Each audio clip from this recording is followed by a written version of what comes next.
So 3 out of 4 came on and 1 didn't? Correct. Just some funny little error I had codes. problems so we at have 2 to- a.m., so... Welcome, everyone, to tonight's council meeting for the Yountville Town Council on November 18th, 2014.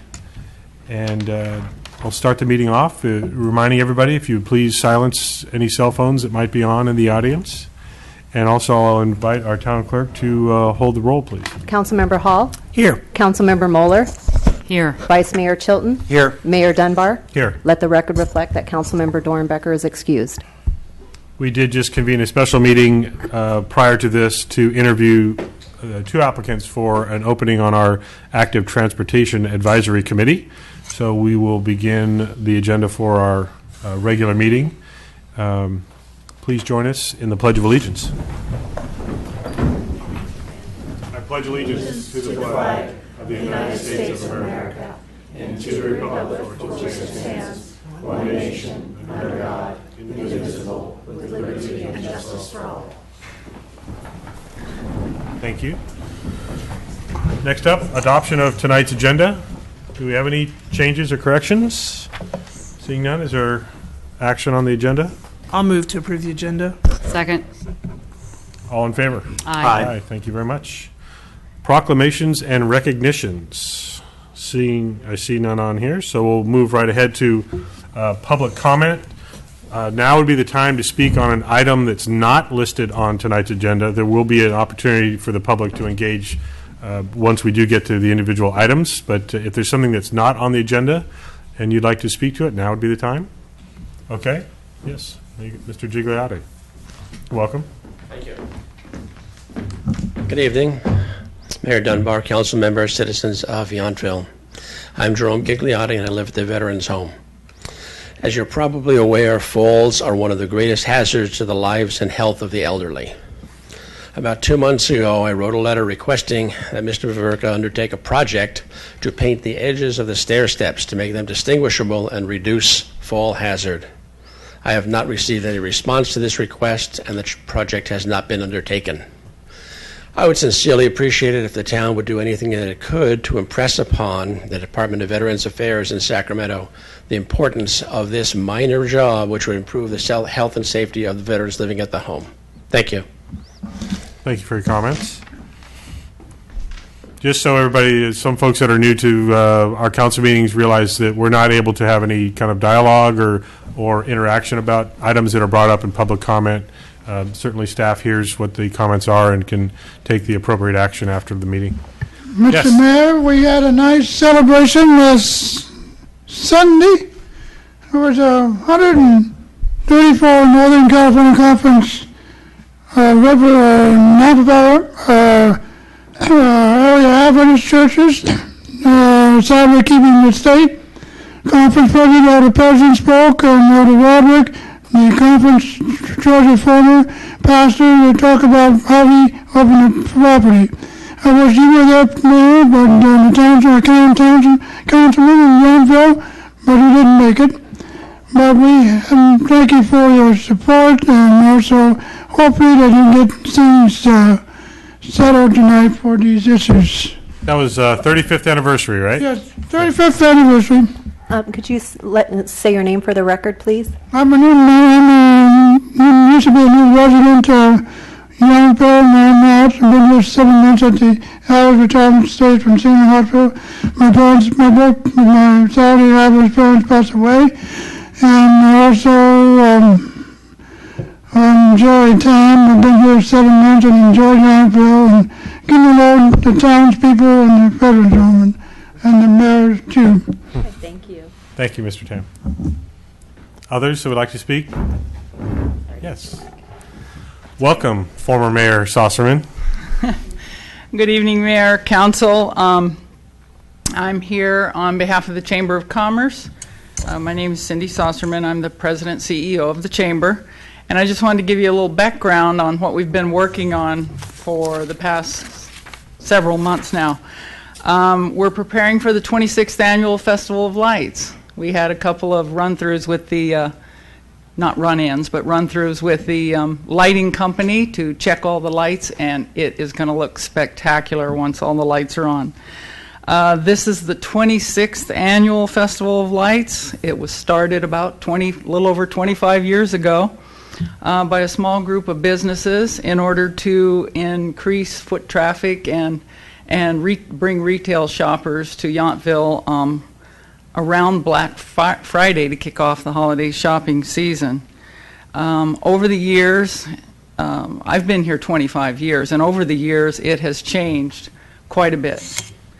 And this year we're going to implement yet another change.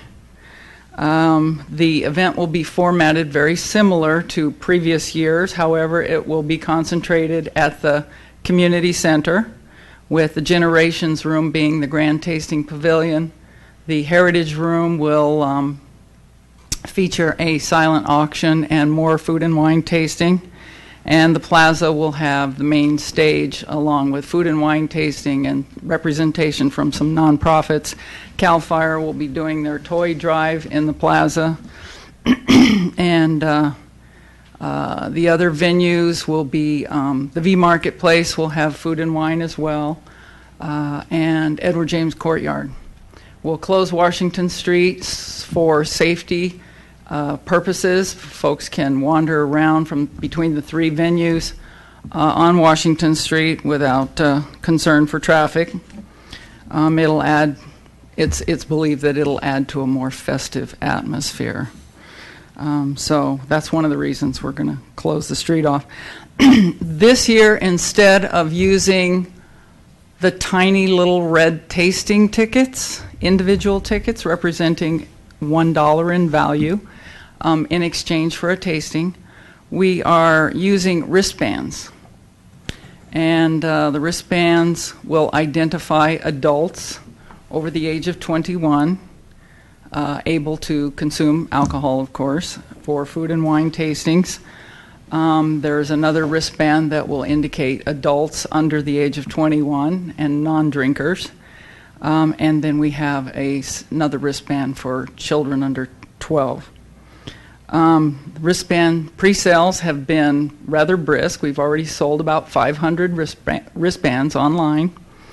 And collecting the data on those sales is interesting, has proved to be interesting, because about 80% of them are within the state of California. About half of those are within Napa County, and then the other 20% that have purchased wristbands are coming from outside the state of California, all the way from Maine to Washington and beyond. So our forecast is good, fairly good for the weekend. There's a slight chance of rain in the forecast, so that's one of the reasons we're moving the event indoors as much as we can. But there will be a festive atmosphere outside the indoor venues. We have this year also, we've initiated a retail promotion.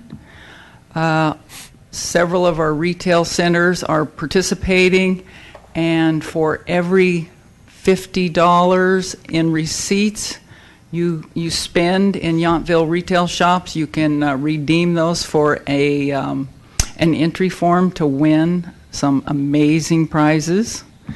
A lot of the retail shops are participating, so we've had a good turnout for that, and hopefully it will help bring some folks into the shopping areas and spend a little more money on Black Friday here in Yountville instead of the malls and the big box stores. We hope. That's our goal. We've got some great entertainment lined up. Of course, Santa will arrive at about 2:15 on one of our CAL FIRE's engines. They'll be coming down Washington Street, north to south. We'll have people at the barricades, staff at the barricades, to move them so the fire truck can come down Washington Street and go to the community center, drop Santa off. That'll happen at about 2:15, where he's going to be through the rest of the event posing for photographs in the art room. We have an amazing local musician by the name of Alec Lee. He's going to play a couple of sets to kick off the event. And he'll be followed up with the Napa Regional Dance Company, who will perform a piece from the Nutcracker. And the Sugar Plum Fairy will be here to pose for photographs as well. And then, of course, towards the end of the event, we will feature Voina, Voices of Eve and Angels. You all know how popular they are. They've been here every year for the past several years.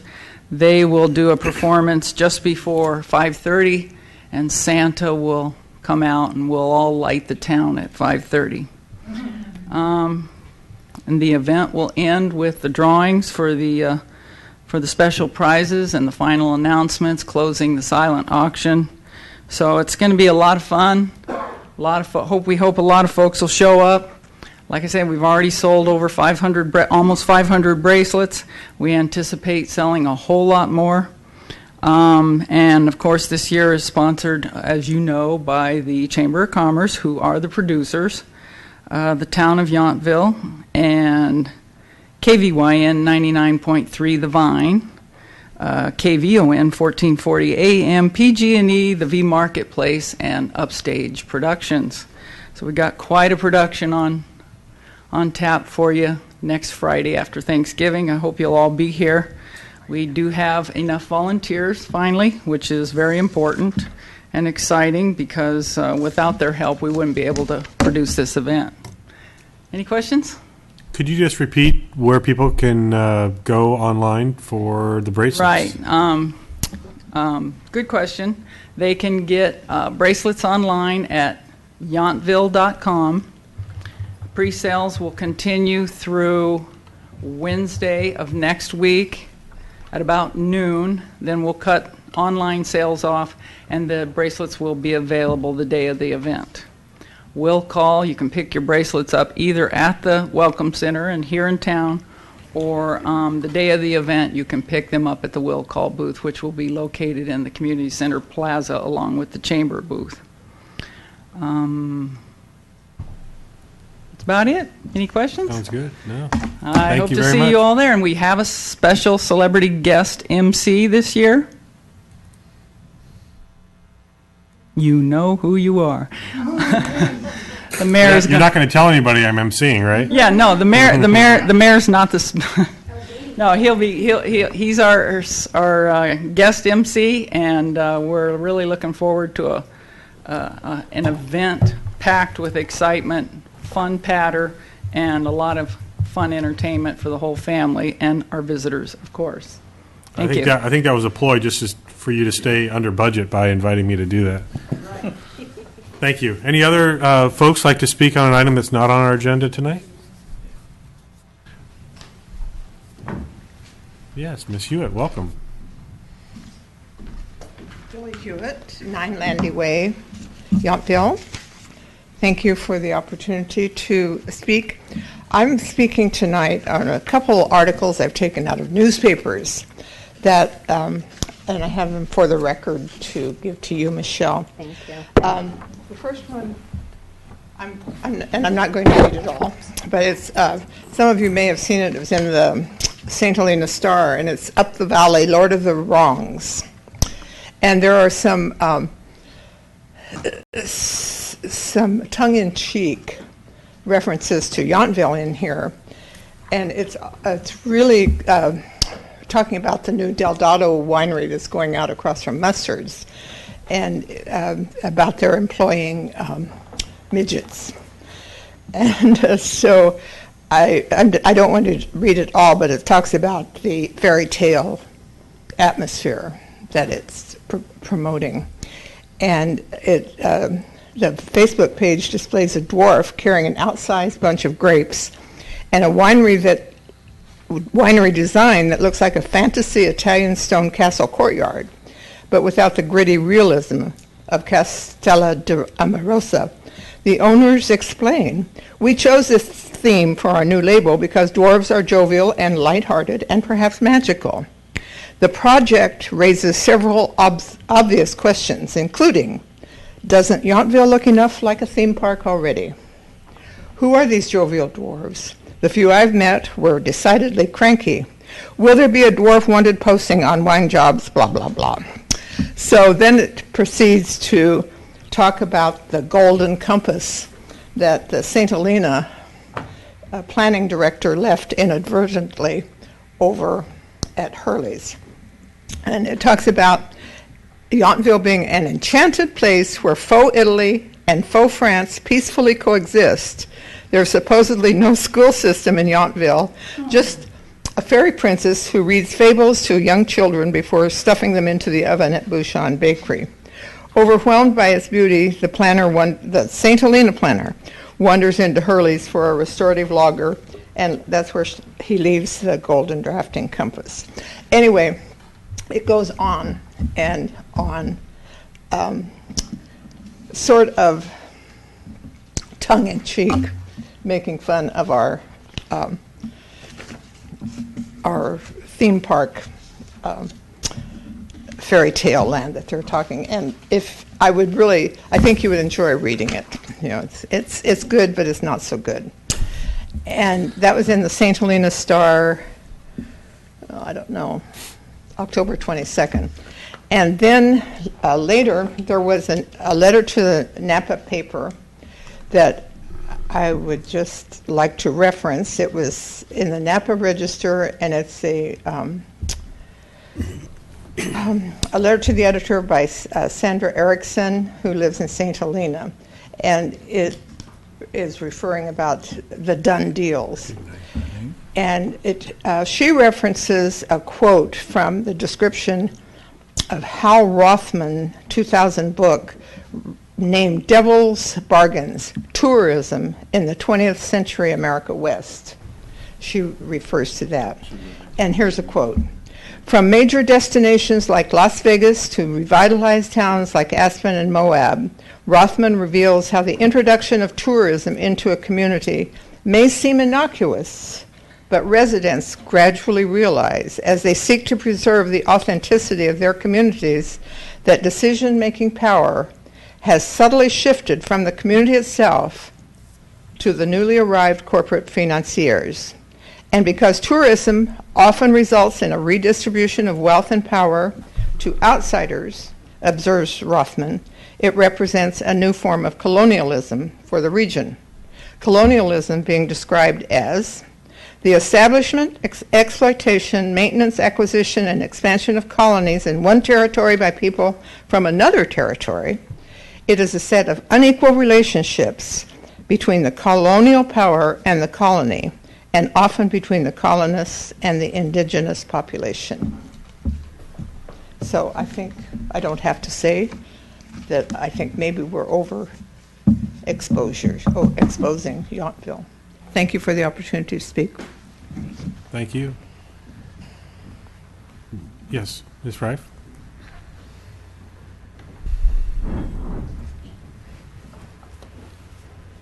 Welcome. Hi, my name is Carla Rife, R-E-Y-F-F. I live at 11 Forester Lane in Yountville. I would like to briefly address an article I read in the Yountville Sun for a job opportunity for a marketing intern paying $15 to $18.24 an hour that will focus on marketing services and programs for the Parks and Rec Department. I'm sure you've all seen this, probably approved it, I don't know. But this new marketing intern will have the assistant of a marketing consultant. So I decided to check out a few facts, and I thought we had plenty of marketing in this town. Number one, according to what I read, the Chamber of Commerce gets $260,000 a year to market our town. The General Promotion of Yountville Fund gets $417.5 thousand dollars a year to promote Yountville. Our Park and Rec Department, according to the salaries things that I read, has a director that gets paid over $100,000 a year. They have a recreation coordinator getting $43,000 a year, a recreation supervisor who gets $52,000 a year, and a recreation manager who gets $60,000 a year. And this is for a town that has less than 3,000 people to govern if you take out the people up in the veterans home who really don't require too much governing from our town. So what I'm bringing this around to is that fact that we're having this new position in Park and Rec, but we have a local boy here who's from a family that's lived here, 18 years, who wanted to get in the basketball league in Yountville. His parents are currently going through some difficult times. There's been a medical catastrophe in the family, so $95 to enroll in this program is a lot of money for that family. Mom decided to call up St. Helena. They offered the same program, same league, identical to ours, free. If St. Helena can do it, I don't see why we can't do it for someone like this. And she said there's a lot of kids in this town in the same predicament that are finding this to be true and are going to St. Helena to enroll their children in these programs. She also said that she'd heard there were scholarships or some kind of subsidies, of, I don't know what they are, but she said they didn't seem to be accessible to her, or she couldn't access them anyway. I personally have always talked, I'd like to see more free park and recreational benefits for the residents of the town. I've often said I'd like to see the pool free for the residents of the town, particularly the children who are residents. And when I looked at how much money is being spent for that park and rec department on salaries and for promotion, I think that maybe this needs to be looked at. And I would like to be called in if you have any discussions about this the next budget go-round. Finally, I think, not finally, almost finally, I'd like to see these salaries that I happened to look up published in the Yountville Sun once again, because they seem pretty high compared to administrative jobs in the private sector in Yountville. There seems to be a great discrepancy about what staff here is getting versus the same span of control or greater within the private sector here. And that concludes my comments. Okay. Thank you. Thank you. Thank you very much. Anyone else have anything they'd like to bring up during public comment? Seeing none, I will move on to our consent calendar. And we have 5 items on our consent calendar. Is there action to be had on that calendar? Motion to approve. I'll second. All in favor? Aye. Aye. Thank you. Next up, this should be a very interesting presentation that we have next. I understand Kimberly Cook from our Yountville Arts Commission is going to make an introduction of Mario Chiodo and some art projects that have been discussed. Just briefly, Kimberly Cook, Yountville Arts. Good evening, council members and Mayor Dunbar. Tonight I have the pleasure of introducing you to Jeff Duran, Francine Agapoff, and sculpture artist Mario Chiodo. Several months ago, Napa Valley Museum Executive Director and Yountville Arts Vice Chair Christy Shepard brought Mario to our Arts Commission meeting. We had expected simply an introduction, but instead we were left speechless by his talent and were swept into his vision for Napa Valley and specifically the role that Yountville can play in it. Since then, we have toured his studio more than once, which has left us even more enthralled. I will let Mario and the others explain, but I wanted you all to know that Yountville Arts Commission is fully behind this vision. We support it in every way that we can, and we would be honored to be a part of it. Thank you. Thank you.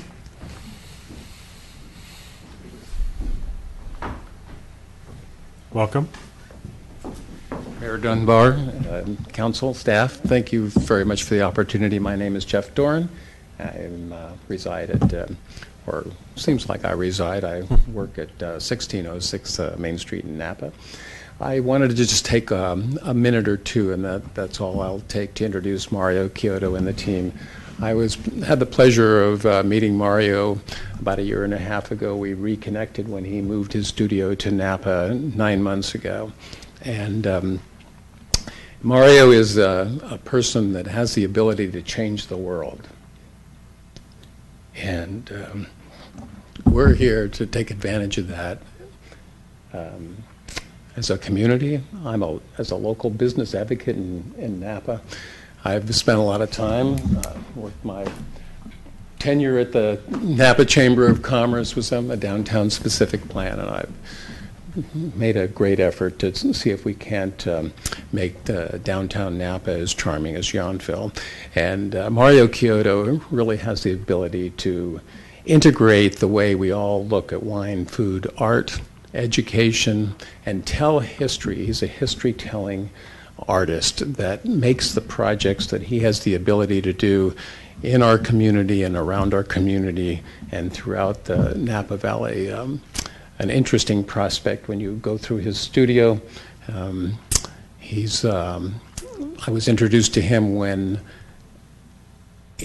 I was born and raised in Oakland, and he has put a multi-million dollar project in the heart of downtown Oakland. I was so struck by this ability, and then I look at some of the communities in our valley that are not history telling and not really bringing forward the story that we have to tell, and the kind of person. So when you take this tour, which I'd encourage you all to do, the community as well, of his studio, and you look at the likes of Martin Luther King and his family, you look at the history-telling ability of Anja Mailu, who wrote the foreword to one of his books. It really touches your heart. And these are things that Mario can't say about himself, and that's why I'm here to give you this really brief introduction. So I'll let Mario speak for himself, and I applaud his team and really hope that you rally around all that he has to bring. And it's a great vision, and thank you for the opportunity to speak. Thank you very much. Welcome, Mr. Kyoto. Thank you, and thank you, Mayor and Council and everyone here, and Samantha, Kim, and Jeff for that nice introduction. I'd like to show you just briefly some work that I've done to give everyone a flavor of what I can do and what the looks are, so I hope I can operate this. I can sculpt, but I have a hard time with computers. Sculpture is my passion, and this isn't working. What am I doing wrong here?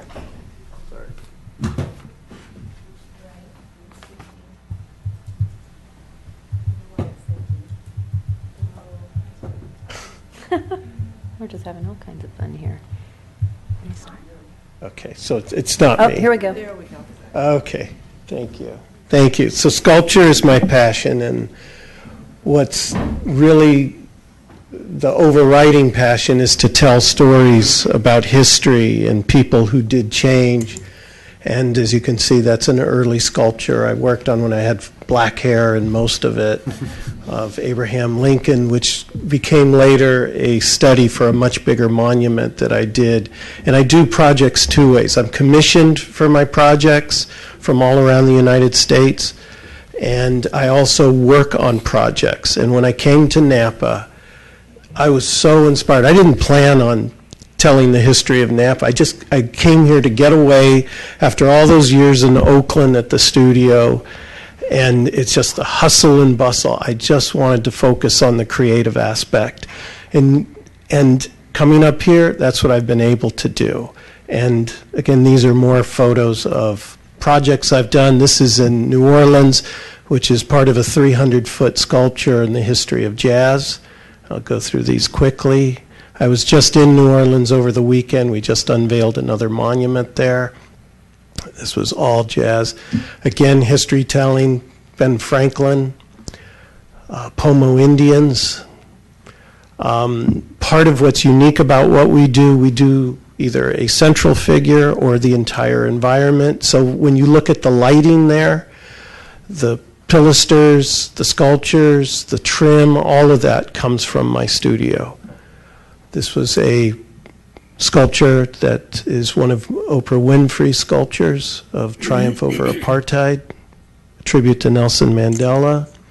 I also worked for Universal Studios, Warner Brothers, and Lucasfilms. I worked on Yoda, Darth Vader, E.T. I was called in to recreate E.T. after he had been made, so that was after the movie, but I was directly with Steven Spielberg. And then, after quite a successful run, we became a public company that specialized, believe it or not, in consumer products that were very art-related. We had so many employees. We covered 2 square blocks in Oakland, and then 9/11 hit, and I just felt this deep compassion and feelings that I need to stop putting my personal history projects on hold and begin doing them and try to give something back for having a successful career. And that's when I came up with the concept of Remember Them, Champions for Humanity, which is the largest bronze monument in the West Coast that depicts 26 champions of humanity. That's when I first started the model. I had no idea where this was going to go. That's what it ultimately became, and now resides in Oakland. That's the actual one. It's 110 feet wide, 33 feet tall, 60,000 pounds of bronze. That's a close-up of the center section of the March on Alabama. It's Oskar Schindler to the extreme left, Helen Keller to the extreme right, FDR, Mother Teresa, Thich Nhat Hanh, and Chief Joseph. One of the things we employed in the project is we engaged and created an intern program and served a wide range of interns in the city of Oakland, especially targeting those who were underprivileged. And it was extremely tremendous success. A lot of them went on to college to go on to architecture, art, marketing, history. That's section 4, that's 33 feet tall. One of the things we're proud of that we try to employ in all of our art projects is a visually impaired wall. My father lost his sight, and that's gave me the impetus to, we take for granted that the blind do not see any of these beautiful works of art of any kind, or even know what these people look like. I was very fortunate that the project brought people like President Clinton and other Congress people. This was the last figure of Remember Them, which is the fire rescuer on 9/11, because that's what inspired the whole project. So this was a project I totally did on my own. We raised $9.2 million that included the bronze, the park, an intern program, an educational program that is used countrywide. This is the Harriet Tubman Thomas Garrett Memorial, just to give you an idea on the East Coast. That's Thomas Garrett, who most people don't know too much about, who financed all of her projects. It's a close-up of the slaves escaping. I also did for the Wax Museum a forensic study of President Obama. If you see it in real life, every hair and every pore is on that for creating a likeness. It was kind of the last day of putting him together. This is a Native American monument that we're doing for Loney College. That should be completed in 2016. It's about 20 feet wide, 17 feet tall. And the idea, of course, is to do a storytelling monument, not just to have a figure standing there. It's the other side of it. This is the Frederick Douglass Memorial that I was just awarded this year. And it's the journey of my soul. And it depicts him at the top overcoming slavery, him as a child, his mother, and him as a slave. This was just unveiled last May for the World Golf Hall of Fame. Exhibit there. And that's the DNA of the golf swing. I happen to really love golf too, so it was a dream project. This is a project we are doing 2015, a women's memorial for an all-girls school. That'll be approximately 40 feet tall, and that's a digital rendering of where it's going. There's a project I'm working on with Martin Luther King III called the Freedom March of Art, where we are planning locations where a lot of the events in history happened that had to do with civil rights, human rights, both nationally and internationally. This is a project that is part of that, actually, the Darfur Pietà. Last September, I unveiled the Slave Memorial just outside Washington, D.C., the Contraband Freeman Project. This is me working on one of the figures. Another one of the figures, figure of oppression, the small-scale model, figure of compassion, and then that's the actual one. It's 30 feet tall, and it was a very memorable event, a very historical site. There was 1.5 miles of the descendants of these slaves that came up to it in a candlelit vigil. All of them put a rose on it. It was a real tear-jerking experience. And then now that's a close-up of them in the daytime doing it. And then I was very fortunate to meet up with Samantha and Kim, as they mentioned, to consider doing things in Yountville. So what I'm going to show you are just concepts only. They are ideas that could happen or variations of these could happen. So to give you an idea, we know that the veterans are very significant in Yountville to do a veterans tribute, and we dropped this in at the Lincoln Theater just to see what that would look like. Then we dropped it in front of the area near to the right of the golf course and leading to the entryway. And the idea here is 7 figures going from the Civil War to modern day, including 2 women. This is a project that I'm doing a study on strictly to show depicting history. This is the 150-year salute. Going from left to right, they are people from the Napa Valley who had significant roles.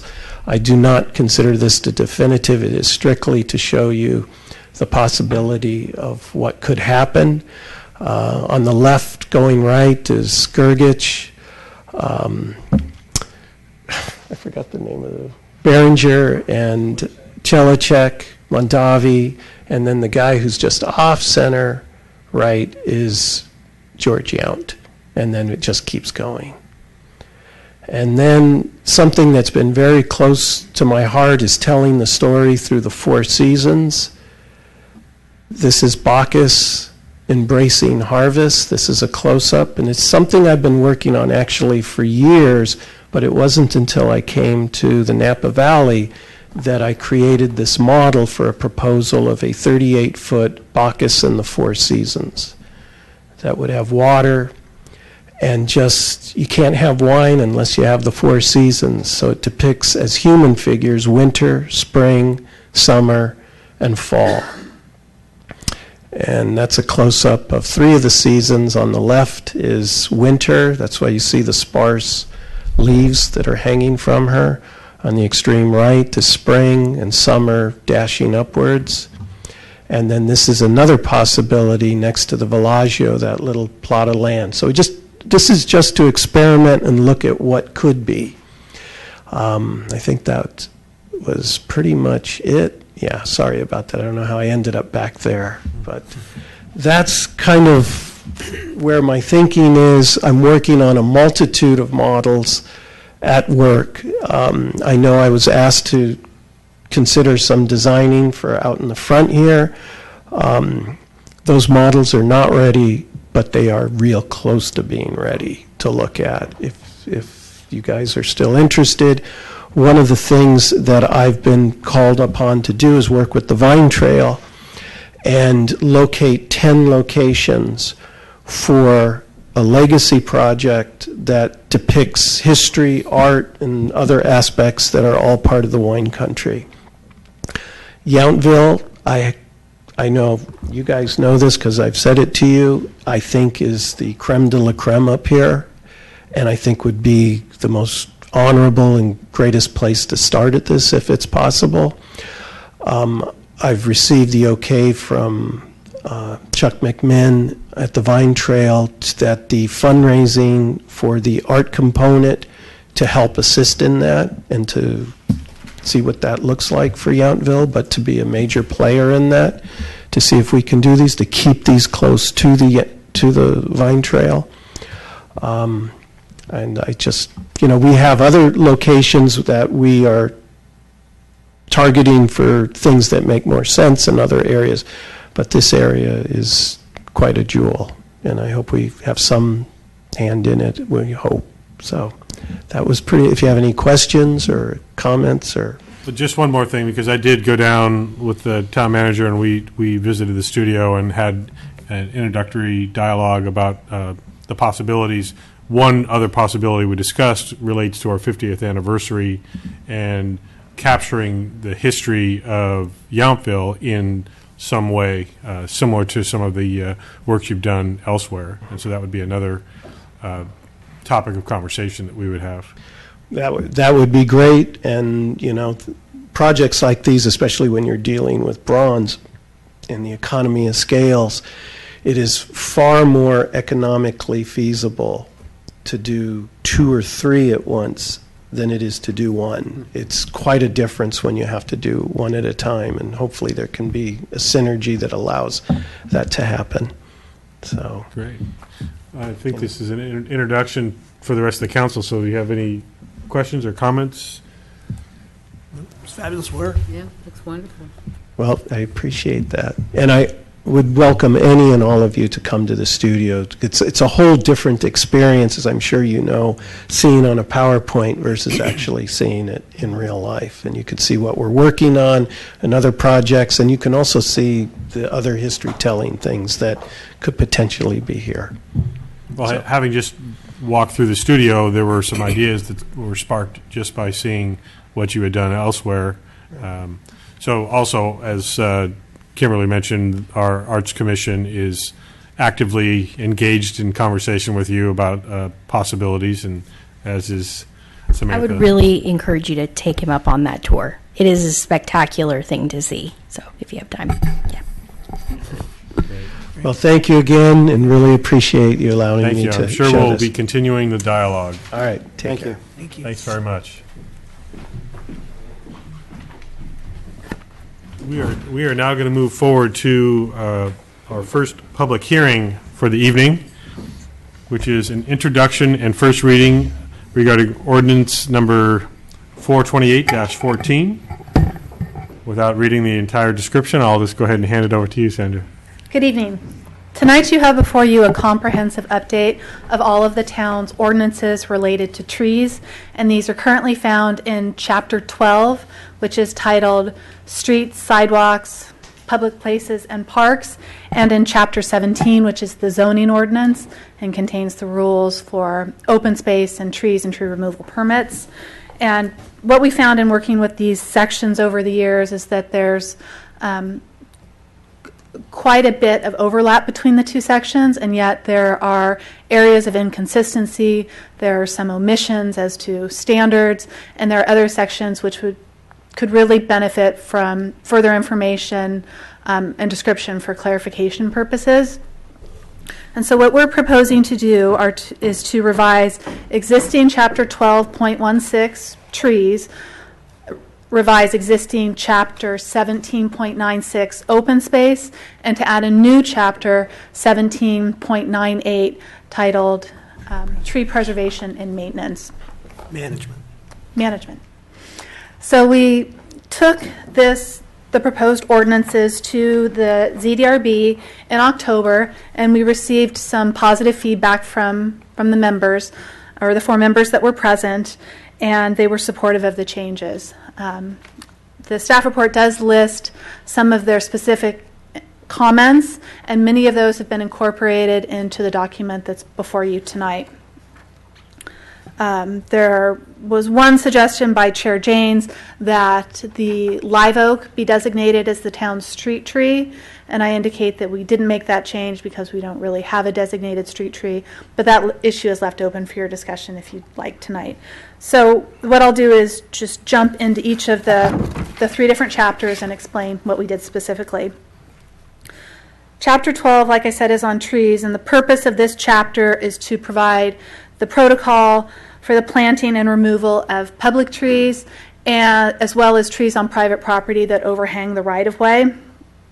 And this chapter was confusing because it was a catch-all provision for everything on trees related to just these public trees. So we've removed a lot of that information and put it in the correct chapter in order to devote this chapter just to street trees. And we've kept the content substantially the same, just with some minor changes for clarification. Then as to Chapter 17.96, open space, that was really a twofold chapter with open space and trees. Again, we've removed all of the information on trees so that this can be devoted to open space, substantially the same as to content, just with some minor changes. The greatest amount of work went into the new Chapter 17.98, tree preservation and management. And this new chapter is dedicated to policies to protect specified trees on private property by providing standards for their maintenance and the potentially tree removal and replacement upon removal. So I thought I'd just go through some of the more noteworthy changes of this chapter. One is the definition section, where we've really expanded upon the definitions that will apply to the whole scope of tree issues. And some of the new definitions include certified arborist. It includes tree protection plan and tree protection zone, identifies what a tree report is. It includes a new definition for hazardous tree and a new program for payment of an in lieu fee, as well as the definition of protected tree. And the definition of protected tree now has 5 subparts to it. It includes heritage trees, and those are included on the Heritage Tree Survey. It includes native oaks of a certain size. It includes non-native trees of a certain size. It includes trees that are part of a development project that are required to be retained as part of that project or included as a condition of approval. And then it also includes trees that, the replacement trees for trees that have been removed. And as I noted in the staff report, the minimum DBH has been increased from the current standard slightly. So the current protected designation applies to trees that are generally 6 inches in diameter in town. We've increased that from 6 inches to 10 inches for a native tree, from 9 inches to 12 inches for a non-native tree, and then a slight increase for multi-stem perennials. And the purpose of these changes is to exempt the smaller ornamental fruit trees that are not considered significant, because the focus of this new chapter is really to focus our efforts on significant trees and those that matter to this community. These guidelines that we've provided, the increase in the DBH, are similar, if not lower, than other California jurisdictions. I note that the Heritage Tree Survey was originally compiled in 1996, and it was limited just to native oaks. That is still the survey that the town uses to reference heritage trees. Hasn't been updated since, although in 2010, arborist Bill Pramick did conduct a survey to identify whether other trees should be included, and he added redwoods, cedars, and olives. And he increased the list by approximately 140 trees. When that was brought to the town council in July of 2010, the council really voiced that they were happy with the existing list and didn't wish to expand it. But I do want to throw out there that there may be an appropriate schedule for updating that list so that it includes trees that have matured over time, so that they're officially designated the heritage tree and not just a native tree that meets the minimum threshold amount.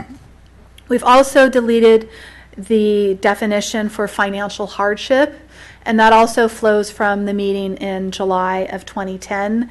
And the reason was the code offered the prospect of town maintenance assistance for the maintenance of trees, but the code was silent on what financial hardship is, provide a method for determining whether that standard is met, and really determining how it applies to properties. So that has been eliminated based on the direction from the town council, and it's not in this new code.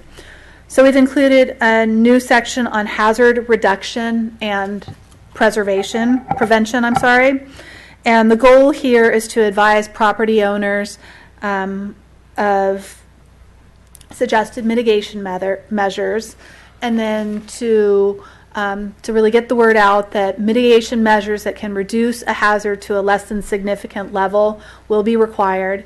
And this section vests in the town consulting arborist the right to make the determination on a hazard rating.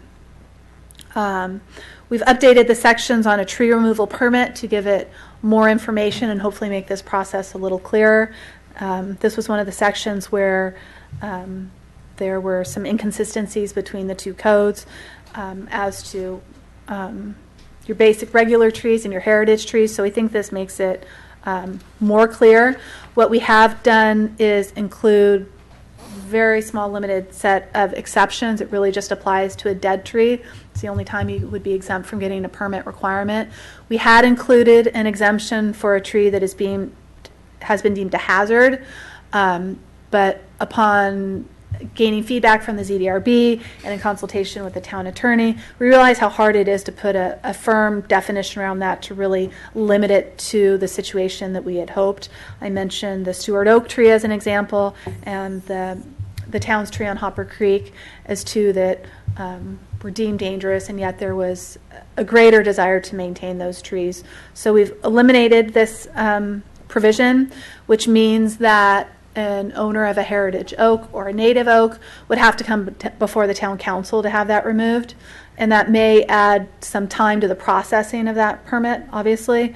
But we think it's better to have the council's eyes on that type of application. When we're talking about non-native trees, it would be processed by staff, and there's really no delay in time since we process those within a week or so.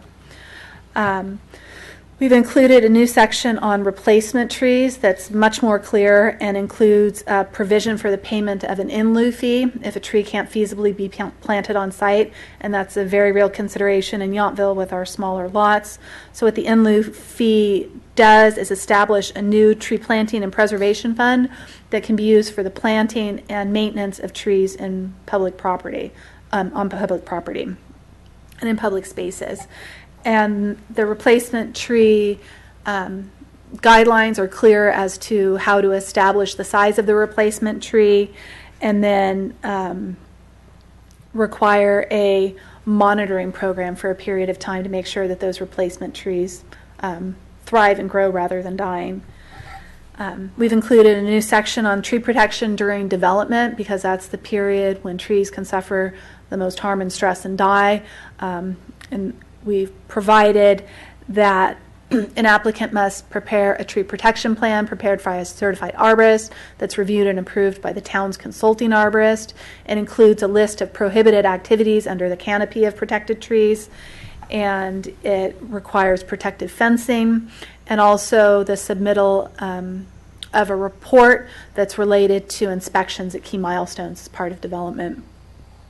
We've also included a duty of care for protected trees, and while that was always presumed, we've made that explicit in this new chapter. And we've included an additional duty of care for the heritage trees, and these were found in the resolutions that were appended to Chapter 12. They've been incorporated directly into the ordinance here.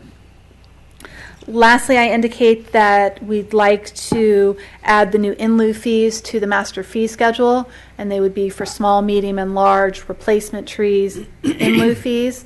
And those each have a dollar amount.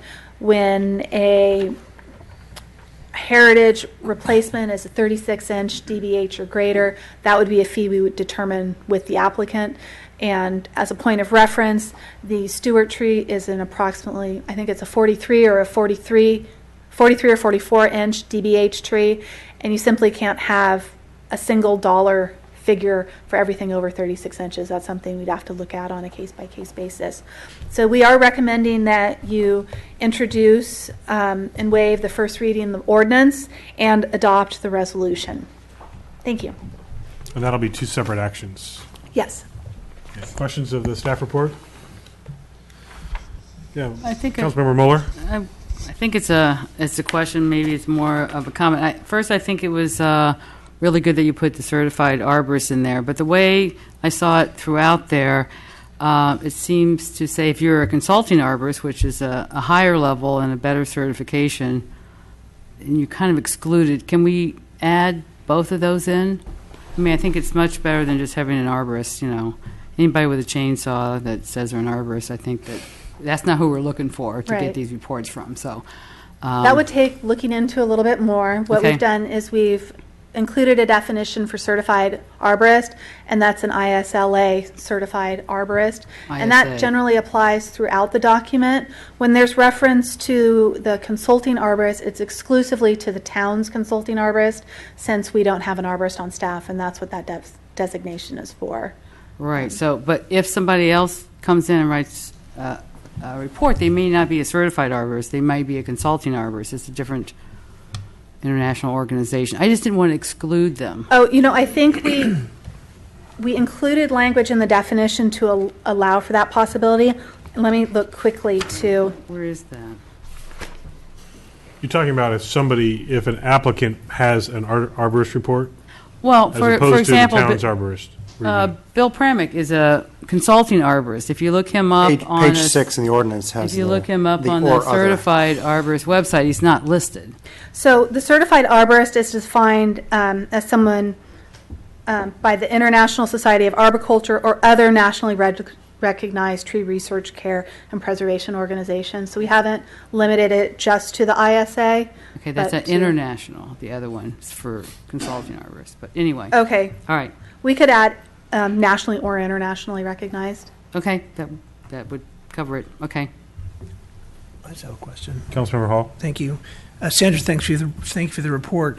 Just going back to the the comments from Member Janes and with regards to the live oak as a required street tree, at least that was his suggestion.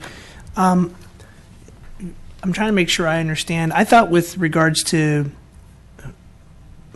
street, I'm going to get this wrong, street trees, there were choices provided in the residential area to the residents. Is that what I'm thinking of, where if you have a tree and you're going to replace it from the town, that's something that people have a choice? That's located on the master tree list, and it's on page 4 of the ordinance.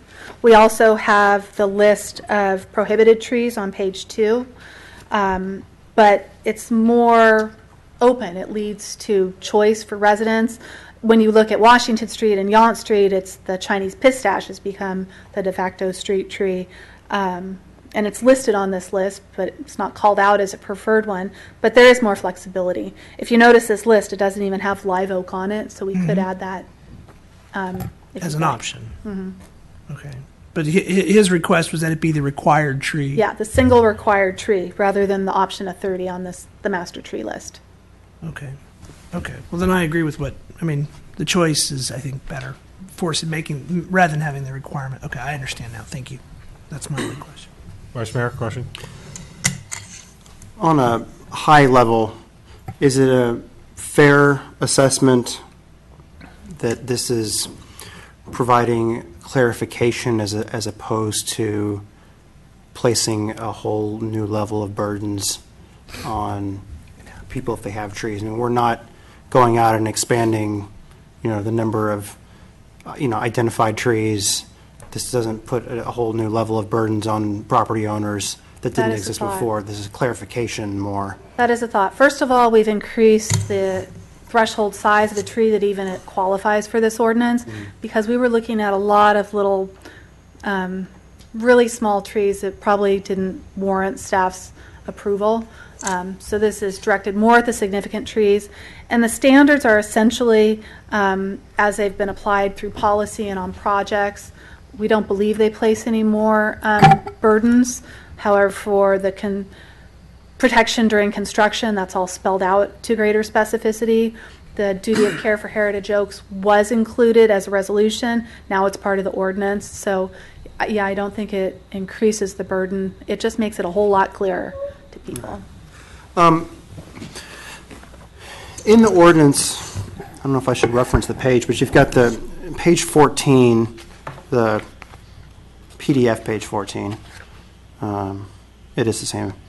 You've got the list of recommended California native trees, and then just recommended trees in general.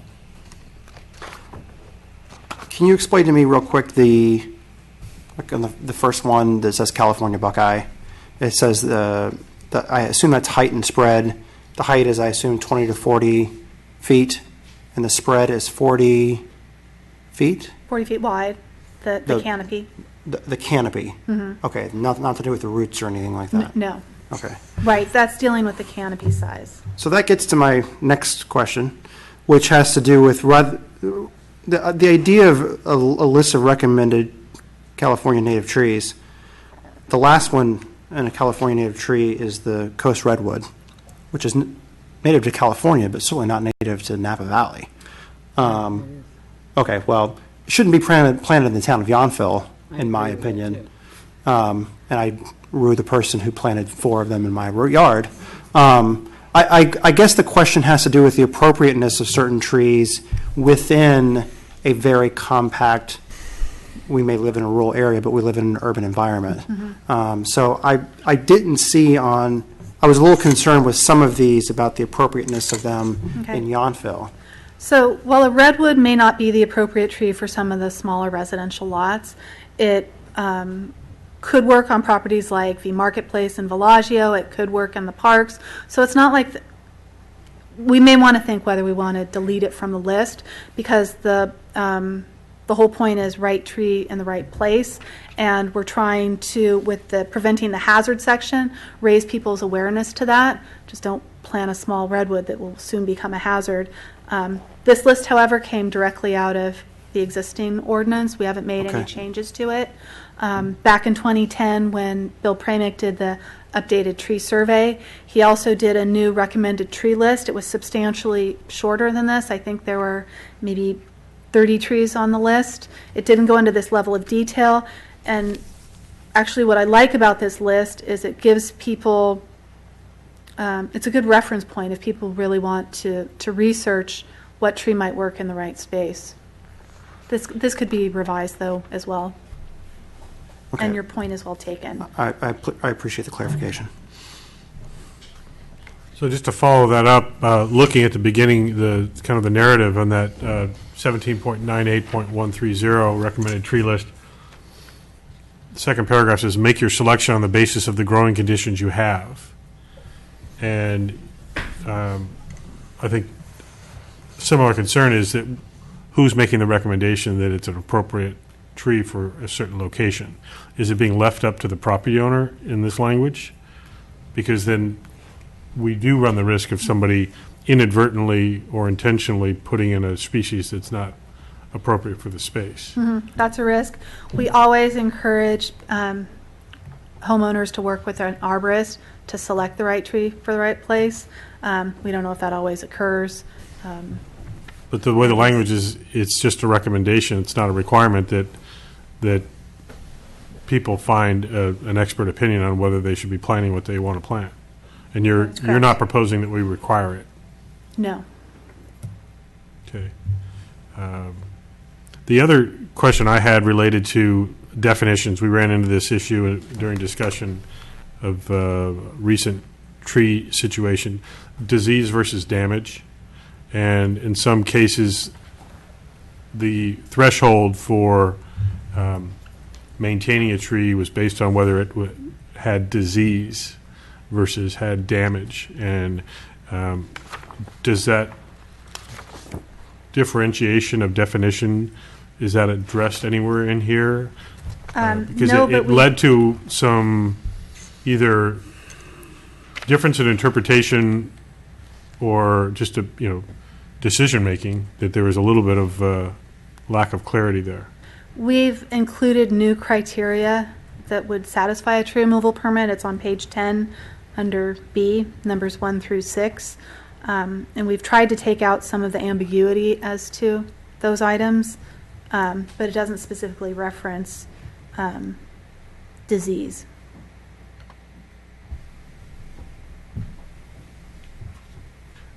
I'm wondering was there any consideration into adding damage versus just some type of disease or infestation?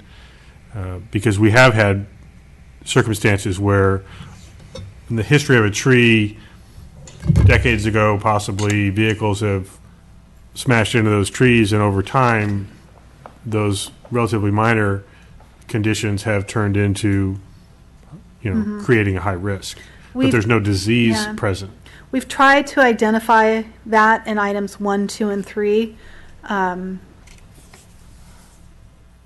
The condition of the tree in proximity to structures or interference with utility, things like that.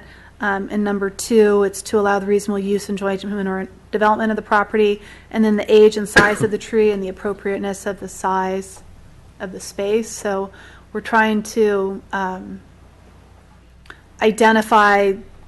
we're trying to create criteria that there's some flexibility in doing the review of without it falling back on something like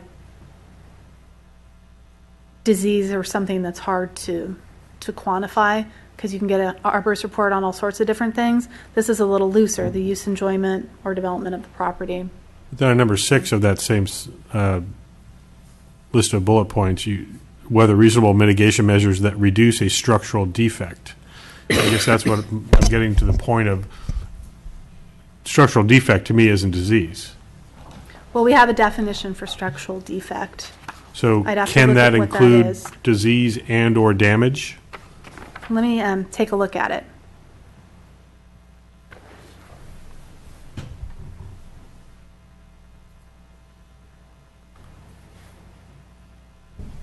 And where are you Essentially, referencing? yes. Page 8 is the definition of structural defect.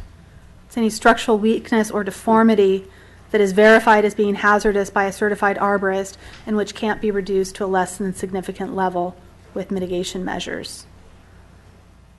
So we've opted to go for the hazard definition, the structural defect, rather than listing disease or damage, because to us those were harder to quantify. Okay, so you feel like this language would satisfy the concern that I have addressed? Okay. Any other follow-up questions of the staff report? Seeing none, I'll open the public hearing formally and invite any members of the public that would like to speak on this item to come forward. Seeing none, I will close the public hearing and invite council to continue discussing or take action. Anyone like to start the discussion? Councilmember Moeller? And action? Or you want to, I think it's I like the updates that have been made. I hope it makes it clear for people who come and want to chop down some trees or plant some trees. I hope this helps them. So time will tell. You know, I think it's these things are always a work in progress. So there were 2 talking points that I wrote down. One was Councilmember Moeller's request to consider adding national or international certified arborists. The other was about having live oak listed on the master tree list. So those were 2 items of discussion that are not currently in this. So if there's action to be taken as is, those would not be part of the resolution. Just to point that out. So given that, if someone's ready to make a motion on the first of the 2 actions, would be to introduce and waive the first reading of the ordinance. could you read back what you have in that definition? Yes. Give me just a minute to find it. Okay. So it's a definition of certified arborist shall be as defined by the International Society of Arboriculture or other nationally recognized tree research, care, and preservation organization. Okay, so that'll take care of consulting arborists. Okay, so. Okay. That seems pretty inclusive. Pretty broad. Yeah. And is there any further discussion about adding live oak to, as recommended by the ZDRB, or at least a member of the ZDRB? Well, I mean, as additional comment, I mean, live oak is it's an evergreen tree. Or is a live oak an evergreen, or is that it's not the coastal. Mm-hmm. And there's no reason not to include it, given that they are pervasive throughout Napa Valley. I mean, as an additional option, I wouldn't make it a requirement as was requested. I mean, but it certainly is an option, but it's not listed in the existing list. Well, I guess that's being redundant. It's not in the existing list, or as the list is presented. But how would we go around adding a tree to the list? Should we pass the ordinance without that in there tonight? Well, you could potentially... You'd have to bring it back and have a revision of the ordinance again, or have an amendment to the existing ordinance. Is that correct? Town attorney can address that for us. Yes, Mr. Mayor, members of the Town Council. If you do not include it as element of the list tonight, it would have to come back in an amendment.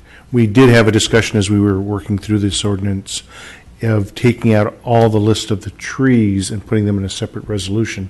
But after internal conversations among staff, we felt it was best to have them included in the ordinance so that someone could go to the ordinance and have a comprehensive list. If you do not add it tonight, then it would be at a future date, we'd be able to add it if you wish to. If you add it tonight, then it's included as one of the trees that are eligible for planting. Yeah, we just amend the ordinance as As presented. Then can I have one follow-on question? Of course. Was there a reason why it wasn't included initially after the discussion by the ZDRB as an option? I mean, is there a reason that this tree is not in a list that council is not aware of? Well, I guess I don't know enough about the tree to know if its root system or it has another quality that would make it ill-suited for a street tree, whether it will lift sidewalks or interfere with utility lines, and that may have been one of the reasons it was left off the list before. Good enough for me. Okay. Actually, if I could draw everybody's attention, Oh, boy. if you on the recommended California native trees, it is actually listed on page 14. Of the In that staff report? particular It's just not chart. listed as a street tree. Correct. That's the Right, question. so I'm just Yeah. saying from a clarification on that. Okay. If there's no And further. in this list, it says it has greedy roots, so that could be one reason it's That- not. Right, that may it's be not on a part of street it. tree list. Very good. A 30 to 80-foot canopy is pretty big for a street. I don't know. Very good. Thank you. So if there's action to be had on the ordinance as presented, I'll make a motion to introduce and waive the reading of ordinance number 428-14, amending the Yountville Municipal Code to amend chapter 12.16 trees, amend and rename chapter 17.96 open space, and add new chapter 17.98 tree preservation and management. Second. all in favor? Aye. Thank you. Is there any additional discussion on the master fee schedule component, or is there action on that? I have one question. Okay. Are these prices based on what a typical 25 to 36-inch tree would cost? Yeah, we I assume. received these estimates from the town's consulting arborist, and it is the size of the replacement for a like DBH, as well as 2 years of maintenance and the planting of the tree. So it's the cost of the tree, the planting, and 2 years of maintenance. Okay, thank you. Any other questions, or is there action? I have a question. Okay. What is the mechanism by which, if, say, one of these trees becomes, or a replacement tree becomes more expensive, what is our mechanism in the master fee schedule? I know each year we go through the process of updating rates and fees and those things. Is this going to be that specific as we go through that process? That's why we're amending, and one of the things we're doing is this is a general, because it's not specific to a, it's tied to it, but yes, that would be the process. So if staff identified 5 years from now that there's been a escalation outside of the norm, then that would be the process. We would identify that the tree replacement fee is not keeping scale. So, I mean, as it goes in, you see the model for how we're calculating the fee, and then we'll look at normally we do an indexing, and if it's out of whack, we bring it back at a later point in time. Thank you. And this is not a negotiable fee that if somebody said, well, I can find it for $250, this is our fee schedule and it doesn't really matter. Right. And especially when it really is applying to the situation where the person is choosing to use the in lieu and not take on the responsibility for the tree. Because if they plant their own tree, then there isn't an issue with the in lieu fee. Mm-hmm. Any further discussion or action on the item 2 here, the resolution 3215-14? I'll make a motion. Do you have a comment? No. I'll make a motion to adopt resolution number 3215-14, approving amendment to the town's master fee schedule to include new replacement tree in lieu fees where the replacement tree cannot feasibly be planted on site. Second. All in favor? Aye. Thank you very much. Thanks for all that diligent work on updating and clarifying that language. It's proved to be necessary this year. Next up, 11B, Hopper Creek Improvement Project. Thank you, Mr. Mayor, members of the council. Good evening. Tonight we have for your consideration a resolution adopting a mitigated negative declaration, approve the project, adopt the mitigation monitoring program for the Hopper Creek Improvement Project. A little background on this project. Since 1940, there have been significant flooding 13 times. 2 major flood control projects in the recent past have helped mitigate that a bit. The one that runs between the Vista subdivision and the Washington Park subdivision that empties into Beard Ditch, and the flood wall around the mobile home parks. Both of those have helped reduce flooding a bit. Contributing factors to the flooding include the flat grade as Hopper Creek comes down out of the hills and the narrowing of the channel as it kind of comes through town. This causes some sediment drops, makes the channel shallower and more likely to flood, especially at Fennell, Mulberry, and Oak Circle crossings.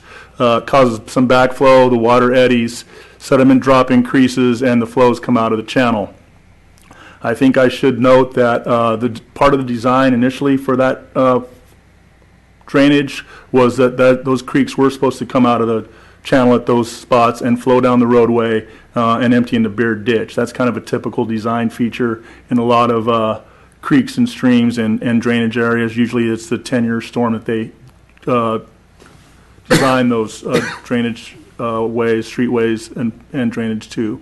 The existing 3 weirs at Hopper Creek, that drainage structure in between the Washington Park and Vista subdivisions does not have sufficient capacity at this time to divert the flows, which is why you see that flooding at those 3 crossings. We've had a couple of studies for the hydrology completed on this project. It has identified some methods for cost-effective flood control, sediment reduction, and sediment removal to reduce the flooding and focus sediment removal in some key areas of the channel where we can actually manage that a little bit. 5 proposed projects have been focused to reduce that seasonal flooding in Hopper Creek and at Villaggio Channel. They are a bank stabilization for around 450 feet of the Villaggio Channel, 300 feet of Hopper Creek just downstream of the bike path at Highway 29, kind of right there by the French Laundry property and Bordeaux Commons. Modifying existing 3-weir structure and drainage flow channel for the flow diversion, 4 new sediment catch basins in Hopper Creek. So those would be both at Mulberry, 2 at Mulberry and 2 at Oak Circle. And then a new flow diversion structure and 3 36-inch pipelines that would transition down Fennell and empty into Beard Ditch. The mitigated negative declaration is kind of the standard list of things that we are used to seeing in this type of a document. It includes an air quality component, traffic control, site maintenance, a protected species provision, mainly looking at the red-legged frog and the western pond turtle. There's a section on historical resources, and when they're talking about that particular section, it's really looking mainly at that trestle on Hopper Creek. We're going to discuss that a little bit in detail here in a little bit. And some bird and bat mitigation, a little bit of wetland restoration if it's required, an archaeological and paleontological component if there are those kinds of finds on the site, which we don't anticipate. But, you know, it's that kind of area, so that kind of stuff could happen. A general construction and stormwater pollution plan, and then the reduced construction impacts to bicycle and pedestrian path. All were included in the mitigated negative declaration. We also had a response and public comment section. We did have one comment. It was from Caltrans. They were concerned about some construction access, the encroachment permit and traffic control plan, and revegetation with native species. We are asking tonight that you accept the resolution, adopt the mitigated negative declaration, adopt the mitigated monitoring program, and adopt the Hopper Creek Improvement Program. Thank you very much. You're welcome. We also have a couple of Alex Chulik and his team, our consultants, to help kind of do a little bit more of a robust presentation and kind of we'll answer some questions after that. Okay. I'll invite council to ask questions of the initial staff report first. Are there any questions at this time? No. Councilmember Moeller? Just what you just said, you're asking us to approve the negative declaration, the mitigated negative declaration, the mitigated monitoring program, and the Hopper Creek Improvement Project. Yes, ma'am. Those 3 things. Yes, Okay. ma'am. All right. 4 things. They're all part of the Mitigation. resolution. 4, yeah. I know. Mitigated negative What's the- declaration, approving the project, adopting a mitigating monitoring program, and the Hopper Creek Improvements Project. So one of those is That's the way missing it's from listed the here. resolution. That's my question. Right. It's actually 3. Okay. So there's a repetition in the Yeah, agenda item. project. Okay.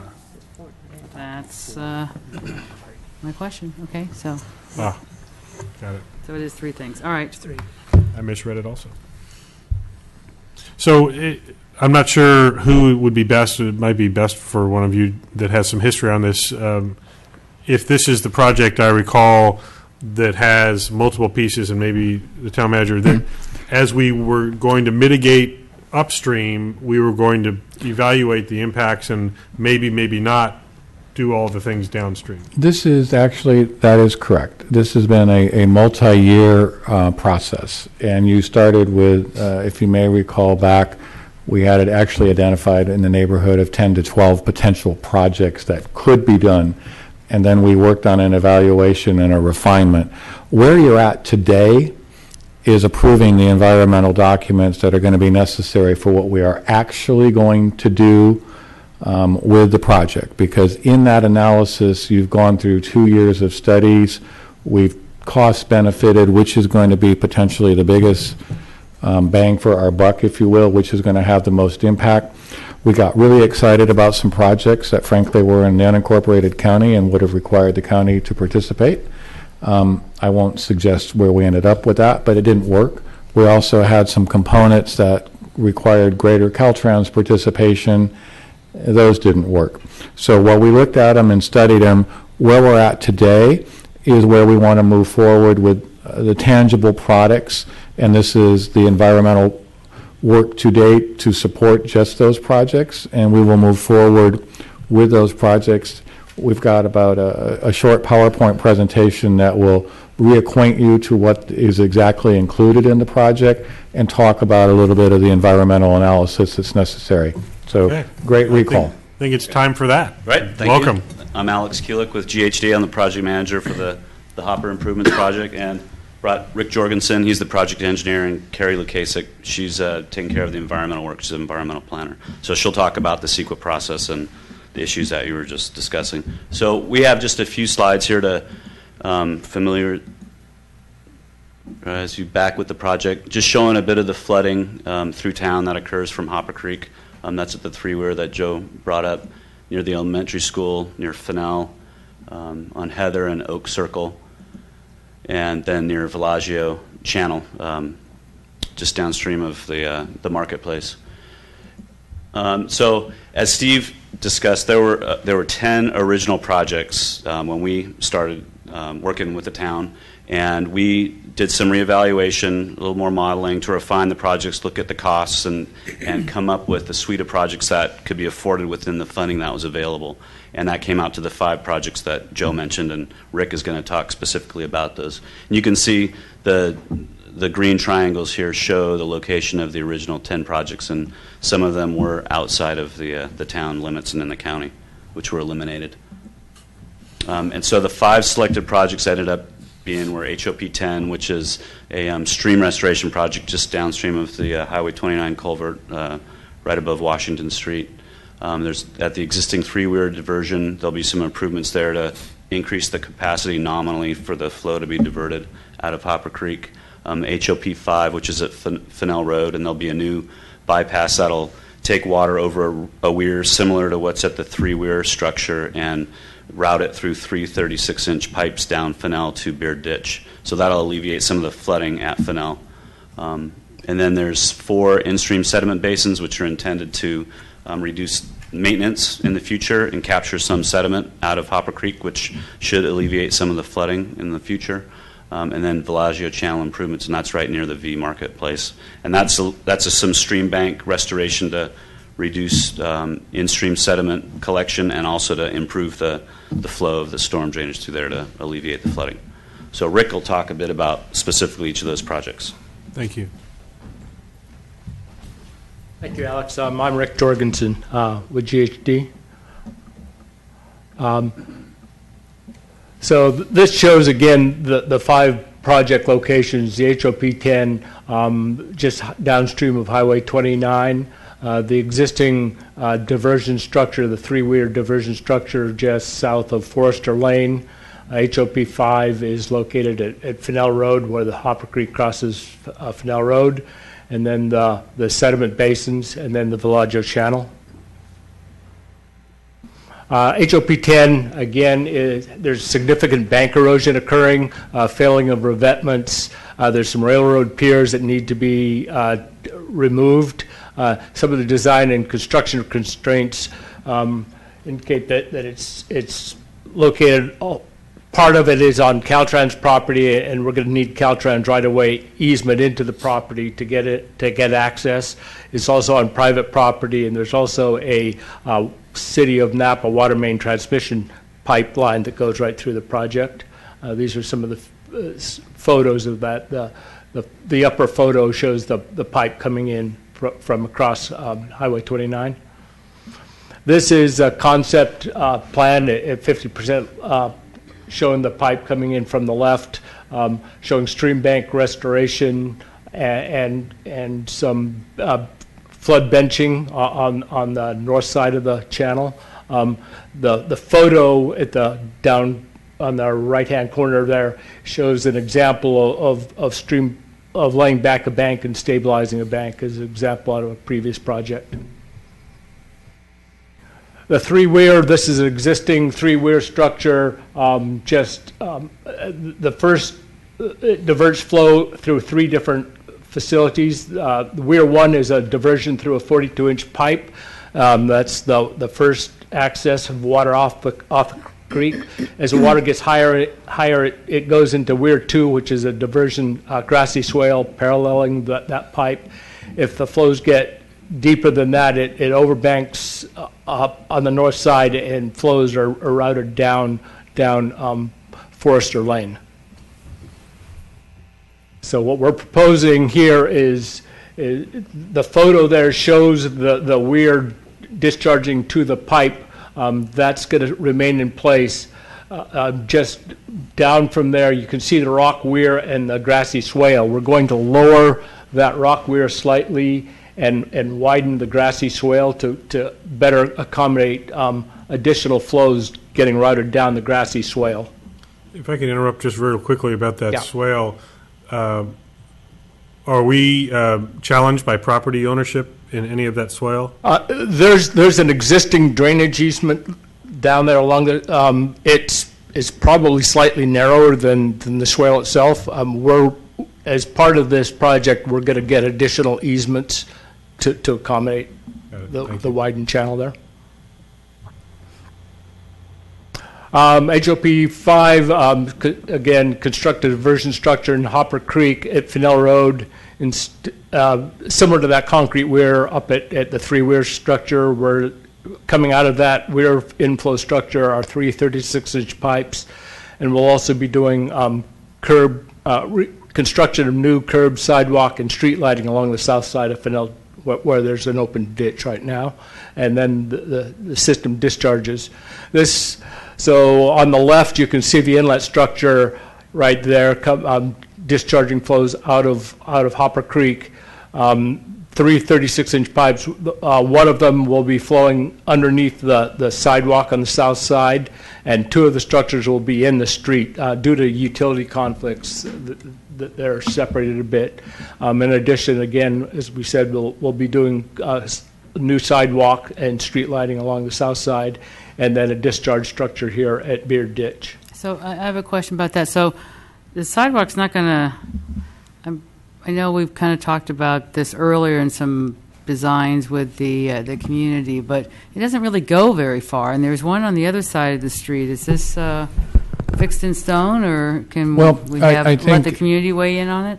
That came out of feedback actually from residents that came to our scoping meeting, and one of the things that they were looking at on that side from residents of the Heritage neighborhood was that way they could connect the two segments, because that pipe has to run the whole section, and that way they have a sidewalk and lighting on that side. So it's actually in response to some of the public feedback. Well, good. The public now, I think, might be changing their mind about that a little bit. So especially The ones in Heritage have been talking to me. Because so. what I will say, that where the existing ditch is will go away because Right. we have to put something back on top of it. So this was But you could based do on the feedback. plantings too, right? Pardon? You could just put in landscaping. No, because you're putting a pipe. So you need to think about a concrete pipe. Landscaping, you can't put on top. So really, when we talk, like I say, this was a feedback from the residents that it creates a better connectivity on that side, allows the neighborhood to connect. So, It it's certainly. only goes 2 blocks, right? When you're saying connect, Steve, can you explain what you're talking about connecting? What do you- There is no sidewalk right now on Fennell between, on the south side between Vista, and I'm drawing a blank right now, I apologize, on the westerly, the most easterly street, if you look on there. So Yeah, it's basically, Heritage. it would put a sidewalk along that segment on Right, top so of the. from the creek east to the intersection, and from the intersection continuing all the way down to the town The limit. sidewalk's going to go from right about here, all the way down. I can't really see that. Can you tell me what here means? What's the name of Well, the street? can you see my It's across the street mouse? from the Adventist Yeah. Church, where the Right sidewalk. in front of Maxine Bartisono's house. Yeah. That's where it's going to stop. It's where, well, stop or start, depending on which it's gonna direction go you're there, going. from there all the way down to where the county's, Right. down to Bear Ditch. Yeah, I'm just suggesting because people have been talking to me and they thought about it a lot and they thought it wasn't really settled and they really didn't want people walking down their side yards and like looking over in their fences. So I think we just, before we start putting a lot of concrete in, have that conversation with the neighbors that would be impacted over there. I just need to be really clear. There have been outreach meetings, and this is a public meeting where we're discussing the issue, and there's no one here to speak to that concern. And I think Yeah, but there wasn't anything in the report about the sidewalk. The other concern that I'll just share with you on all of that is there's no opportunity, like I say, to landscape that because it's a concrete. Right. So I'm just saying, we're trying to put something in, and, I mean, certainly as we go through, it can be looked at, but it really is also part of trying to complete a connection and make it a safe pedestrian access on that. But, I mean, that's something, like I say, I am not going to disagree that there are probably some people that don't support the sidewalks and some people that support the sidewalk. There's probably both. And then what about parking along the sidewalk? Will there be parking there or not? You won't lose any parking because, again, for those But of there you. is no that- There is no there. parking. It's right next to the drive right. aisle. But are we adding parking? No, there's nowhere to put the parking. There's a drive aisle immediately Okay, so that adjacent will to all it. be red striped. No, you don't need to necessarily put a red curb, and we may actually be able to get parking depending on the final end of where the sidewalk goes through. Right now, you have a no curb and a open drain swale. So Right. when we put that in, it's entirely possible that we may, the pipe's going to go in and part of it, sidewalk, there may be enough room to allow for something, but I'm That's just saying. extremely unlikely, given the property ownership there and the fact that, I know it, this is very close to my neighborhood as well, and there are occasionally cars parked on there, or there, where they straddle the Right. fog line and into the drive aisle, and I don't see there being 4 more feet of parking No, space next to a curb. I would tend to agree. I think the end product is going to be, there'll be parking that continues on the one side. But that, creating parking is not part of this project right now. We're not even No, talking about it at that's this not point. the So intent. The intent I would is- recommend that we get back to Well, I'm just saying- what the project actually is. And this came out of feedback from the neighborhood scoping meetings of a way to get a positive for the neighborhood. And again, when we're putting a concrete pipe in, you can't put landscaping on top of it. Vice Mayor, did you have a comment, or? Well, I was going to say, we literally put a sidewalk through people's front yard on Yon Street. So the idea that we're not going to put a sidewalk in this area where it's all against fencing, I just don't see that's an issue I don't see that's an issue. Okay, so if we can go ahead and proceed, because we Okay. still need to get to the public hearing part of Yep. this, and then Yeah. more discussion, so. So again, the sediment basins are to reduce maintenance costs. There's going to be four sediment basins, 2 at Fennell, 1 upstream and 1 downstream. There's going to be 1 just downstream of Mulberry and then 1 upstream of Oak Circle. The Villaggio Channel improvements is, again, it's paralleling the bike lane there, the bike path, and as you can see, there's a fair amount of erosion going on in its bank stabilization project to do the improvements. So next steps, acquire necessary easements to do the construction, complete the design, adopt the mitigated negative declaration, request proposals for construction in the spring of 2015, and then go to construction for the summer and fall of 2015. And with that, I'll turn it over to Carrie to talk. So one quick question about Yes. that. Do you know yet any details of the construction schedule and in terms of staggering the schedule or where the impacts will be when? Or is that still to be determined? That's still to be determined. I think it would be bid as a single package. But It will be, and I do think, this is going to be a significant construction impact, and obviously in order to put pipes down Fennell is going to have some significant impacts. So there will be some staging requirements as we go into that in order to construct the project. Okay, thank you. Welcome back. Thank you. Thank you. My name is Carrie Lukasik, and I am the environmental planner who ran the team that put together the CEQA document for the town.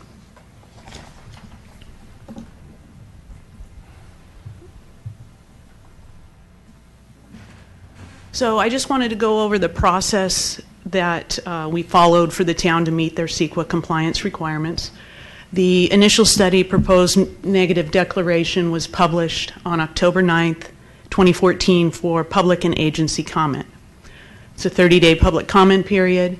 Along with that, a notice of intent to adopt the mitigated negative declaration was published in the Napa Register. It was filed with the county clerk for the entire 30-day period, and it was sent along with 15 copies of the document to the state clearinghouse. And the state clearinghouse distributed the document to trustee and responsible agencies and the list of agencies that we felt would have an interest in the project that the town was embarking on. Again, the 30-day comment period ended just recently on November 7th.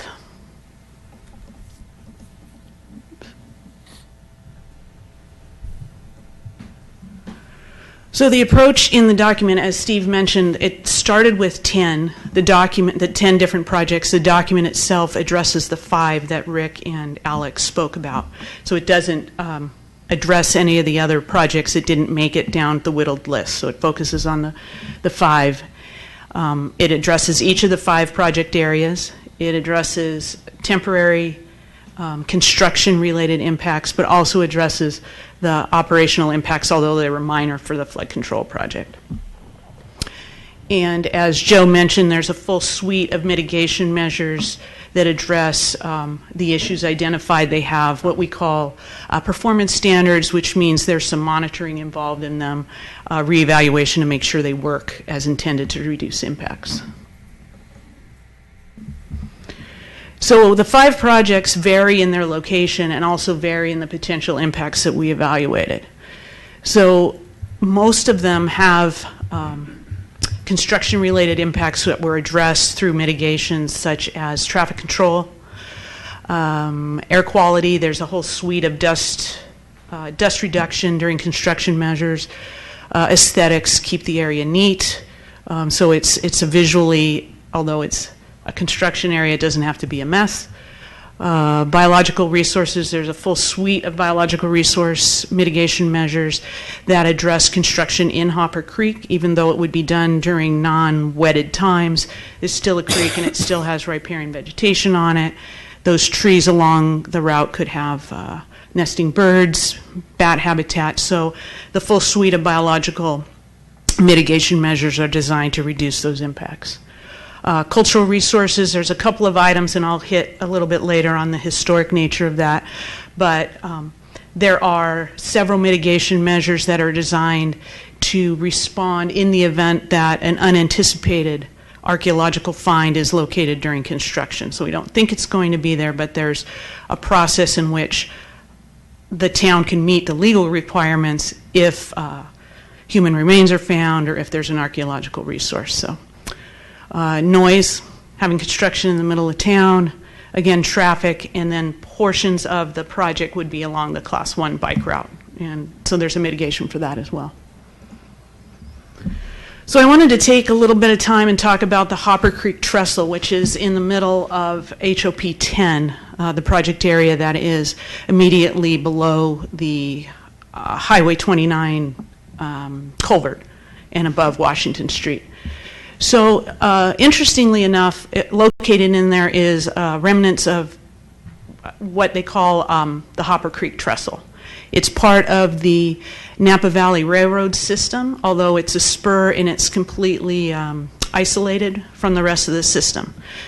So I wanted to talk a little bit about the historic nature of the Napa Valley Railroad. But this picture shows a couple of pieces. There are 5 of these remaining trestles that are still standing. They don't connect to anything, but they're remnants. And one on the right-hand side is a retaining wall.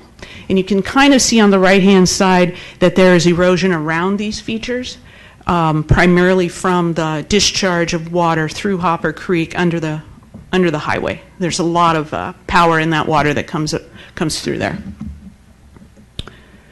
So the railroad system itself was originally surveyed and described in 1998, all the way through 2013, which the last survey was associated with this project.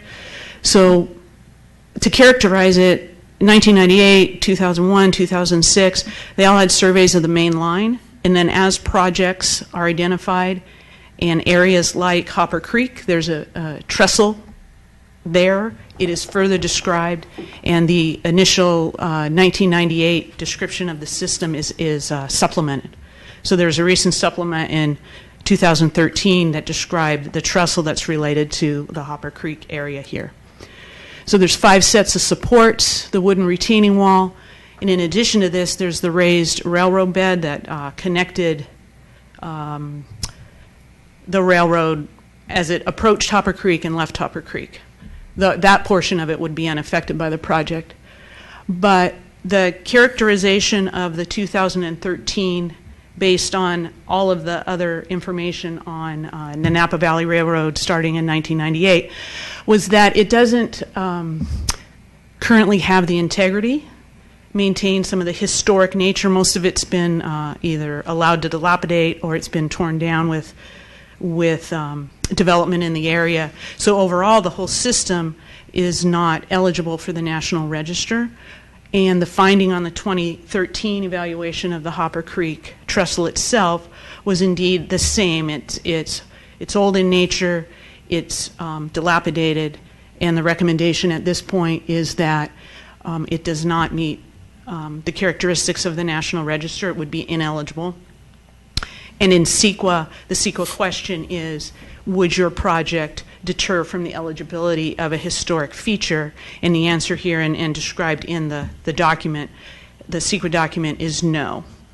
It wouldn't affect it because it's ineligible. So the process that we go through for this is it's the recommendation that it's not. You'll see in your CEQA document that there's still a mitigation in there.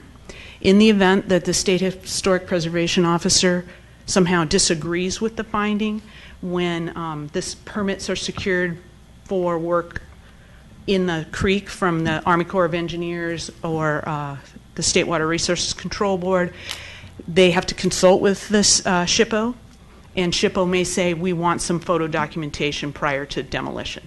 So that's why the mitigation is still in there, though it is, we hope that, and I highly feel that the recommendation of ineligible for the Historic Register will stand with SHPO, given all the other trestles that have been added over the years to the initial 1998 description of the resource have found to be ineligible. So this one is in the same vein as those and will likely be ineligible. So in the 30-day comment period, the town received one letter from District 4 Caltrans, and it had to do with work in the Caltrans right-of-way, and the recommendations that they had was to rehabilitate all the areas that are disturbed by the project or used for staging be returned to pre-construction condition, especially those in their area. They want to have review of the traffic control plans so they can ensure that their needs are met. And they wanted to clearly distinguish who is responsible for the mitigation and monitoring for vegetation. And in the final mitigated neg deck, each of those questions were responded to. Some of them supported and fully agreed with the approach that Caltrans made, and some, such as Villaggio Channel, they wanted no active revegetation because it was in their right-of-way, and the town is going to actively revegetate that with native material. So the good news is all of the mitigations that we came up with have been proven. There's nothing unique and unusual about them. They have proven to reduce impacts on other projects. Nothing new and unusual, and all the impacts in your document as stands now are reduced to less than significant levels with the mitigations that are described. And so staff recommends that you adopt the mitigated negative declaration, adopt the mitigation monitoring plan, and approve the Hopper Creek Improvement Project. Thank you. Any additional questions of the presentation? Seeing none, I'm sorry, I do have one. What's a sediment basin? So I'm going to let the engineers answer that. The sediment basins for this If you could please come up, just the sediment basins, the 4 sediment basins are basically just a depression in Hopper Creek where as the flow goes across, sediment can drop out. It's a deepening of the channel in a specific area. It's a pothole. It's a pothole. But it's filled with... It'll be filled with sediment. Right. After the flows. The concept behind that is that they're designed to catch the material as it's going down so that it settles in those isolated spots so that our maintenance effort is focused on those areas rather than the whole channel bed, because Fish and Game and the regional board generally lets us, if they're really generous, they might let us do 25 feet a year. Right, but just as a point of clarification, so now that I understand what a sediment basin is, we currently have the California Conservation Corps come in and clean out those sections. That's correct, and that's under a separate permit, which is getting harder and harder because Fish and Game and the Regional Water Quality Board on an annual basis want to keep shrinking the amount of the creek that they will let us do work on. So what we're trying to do is figure out a way, because we know material, Hopper Creek starts in the hills, more and more vineyards, open material comes down, settles. So we're trying to have it settle in a location that's easier, whether it's us contracting with the Conservation Corps or our own crews doing it. We want them in a more specific spot rather than, if you will, where it makes the curve, flattens out, and runs through the mile to mile and a half length of the town, because we aren't able to get permits to clean the whole creek. So it's an attempt, and right now we're having some positive success with this approach. Thank you. Okay, seeing no other questions, the public hearing is officially open. I see no members of the public in the audience to comment, so I'll close the public hearing back up and continue discussion or request action on this item. Councilmember Mueller. Well, I'm going to come back to the same subject because there was, if I'm correct, there was one outreach meeting. Is that right? I want to think there was 2 possibly, but there was definitely one. If you're coming back to the sidewalk construction, you still have another opportunity to review that when the final project plans go through. This is not related to the actual construction project. And so that would be fine. I just wanted to give the public an opportunity because it wasn't in any of these documents, so that you can still just tell them they still have an opportunity when that comes up. So that will come up. That will come up when you approve the construction plans. Okay. But the project itself is being brought to us for action tonight. Right. And it includes those elements. That is correct. All right. Which, the elements for the sidewalk? Correct. But they're not in any of the documents. That's, maybe I'm just not being clear. That was, No, that was their. the plans are there, and what you're approving tonight is the concept of what's identified as the project. There will be construction, a request for proposal that goes into the construction details that the council will have to approve at a later date. So what I'm saying right now is the project, for the environmental planning purposes, includes the sidewalk. And the analysis and what's in there includes that. If at Modifications to that approved project can still happen. Correct. Further down. Absolutely. Process. So what I'm just saying, tonight is an environmental approval. You know, if there is a point where the council wants to modify or change something consistent, again, we can't violate what we've approved in our mitigated negative declaration and the environmental planning process. But if you choose to delete something that was in the approvals, as long as it wasn't a mandatory condition to do it, we have that opportunity. You're not approving the final construction plans. We still have a fair amount of engineering and detail work that needs to go in. Okay. So I don't want you to get hung up over that. Okay, well, so that's my specific question. Okay, first, in the documents that we read tonight here, the initial study, mitigated neg deck for that, and the other one for the plan. That's my question. Is people have told me there was no sidewalk in there. People are not necessarily opposed, for or against a sidewalk. They just didn't know about it, and I just want to get ahead of that to make sure that it's not going to be an issue that we have to kind of deal with later. It's like, well, no one told me. So it's in here? It's in the draft project outline and what was presented at the public scoping meeting. Okay, so it was at that meeting, but it's not in these documents. I'm not sure I can answer your question because Okay. I'm not. The project includes the description. Tonight, what you're taking action on is the range of all of the projects. Right. So I don't, currently, as envisioned, the Fennell project has been presented, and it still has some final design. It includes a weir structure, relocation of utilities, implementation and construction of 3 36-inch line concrete pipes that are going, and the installation of sidewalk, curb, streetlights. Sediment basins. Right. I think we have clarity on that. So ultimately, if the council chooses to do something when we go out to bid for the contract, that's a decision that you can make at that point in time. Okay, I just want to try this one more time, because in this, what was read, there is nothing in here about sidewalks. So I'm just saying, tell me I'm wrong and show me where it is. That's all I'm asking. So the document, in looking at it again, does not say the word sidewalk. Okay. It goes over the pipeline that's right in the road. Agreed.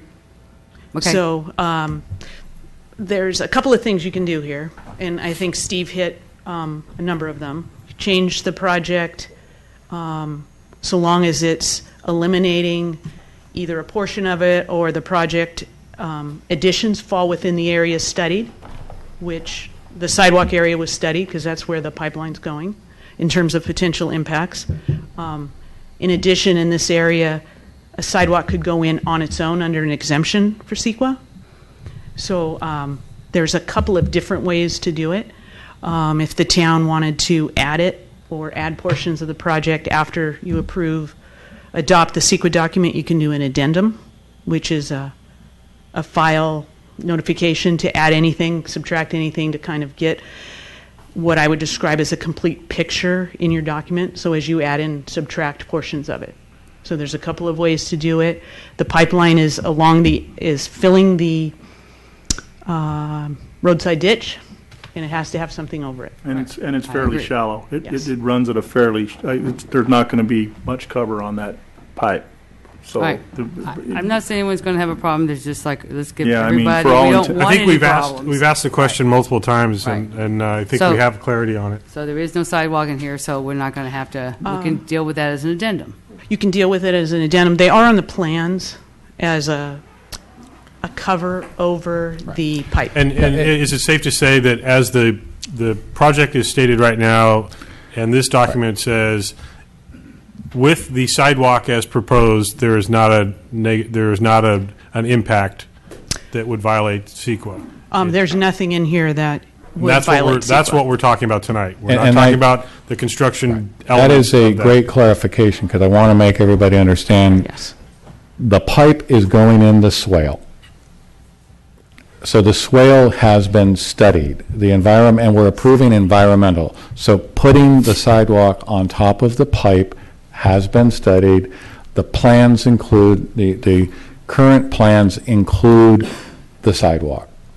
So that's where the connection of the sidewalks. But we will still review those plans and approve them at a later date. Correct. That is correct. And again, any changes that you make at that Right. time, you capture in an addendum, so you have a complete package of the project that's... If the council If chooses to do that. Exactly. Okay, great. Is there action on this item? I think we've covered that issue. Is there a motion to be had or not? I'll make a motion to approve resolution number 3214-14, adopting a mitigated negative declaration, adopting a mitigation monitoring program, and approving the Town of Yountville Hopper Creek Improvement Project. Second. All in favor? Aye. No opposed. That is accepted and passed. Thank you very much. We'll move on now to the results of our earlier interviews and voting for an appointment to the Napa County Transportation and Planning Agency Active Transportation Advisory Committee. Thank you all very much for being here tonight, by the way. Thank you, Mayor. Staff did advertise for the Yountville representative on the Active Transportation Advisory Committee, and at the close of the filing period, we received 2 applications, one from James Eel and one from Tom Walsh. Council interviewed both of those applicants earlier, and we're very fortunate to have them. They're very qualified and avid cyclists and would both benefit our community tremendously. After council interview, based on vote tallies, council unanimously recommended appointing James Eel to serve on this position. So with that, I would ask for council to make a motion to appoint. Thank you. Is there a motion to appoint? I'll make a motion to appoint James Leal as the Yountville representative. Second. All in favor? Aye. Aye. Thank you. And thanks to both candidates. As Town Clerk mentioned, they were both extremely qualified, which is always the preferred condition. Next up, we have 2 staff reports that have been presented as informational reports, Calhoun Grant Informational Report and the MTC Pavement Management Index.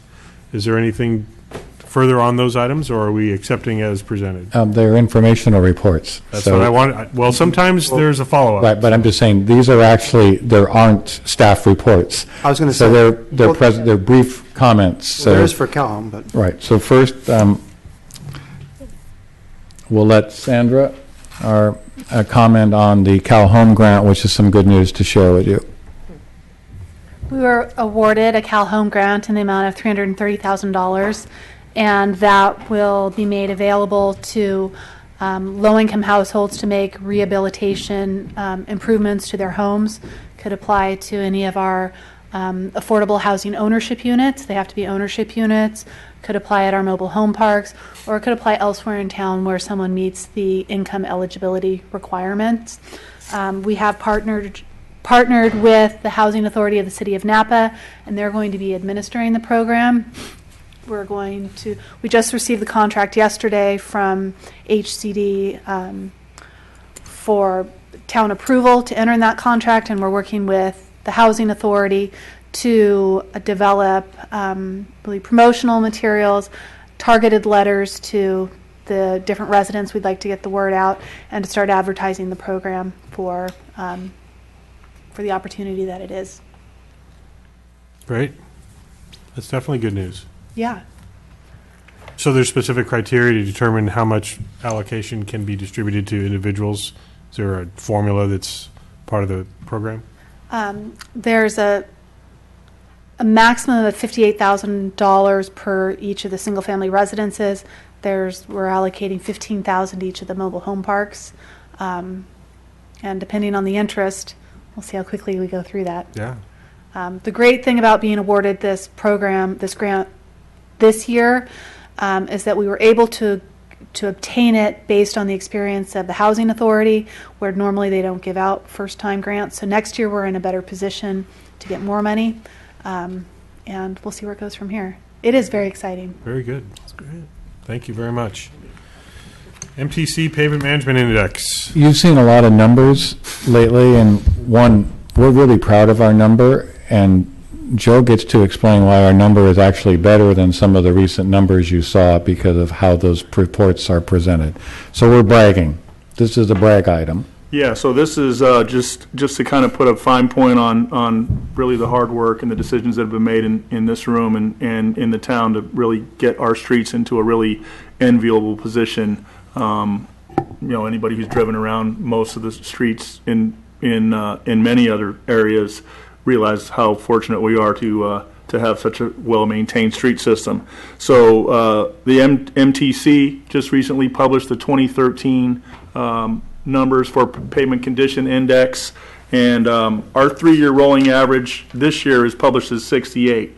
And I know that we have had other numbers that have been coming out to us, and I just wanted to kind of set you up for how this works. So it's a 3-year rolling average. We do an actual inspection every 2 years to comply with the MTC guidelines and to help us secure our federal funding. It's a requirement. So the last year we did that was on 2011. The next two numbers you see on 2012 and 2013 are actually just estimates based on their software and their modeling. It's not actual physical numbers that they came out and obtained here on the streets of Yountville. So the next slide will show you where we're at this year. So this was our most recently completed inspection, just completed, and we're going to report to the MTC that we are in the 76 range right now. Our arterials are at 79. We're approaching 80, which I'm sure most of you know when you get to 80 with Measure T, it allows us a lot of flexibility. Measure T is about to come online here pretty quick, and when we get to that 80 number, it's going to make give us a lot more flexibility in making decisions on where we use that money.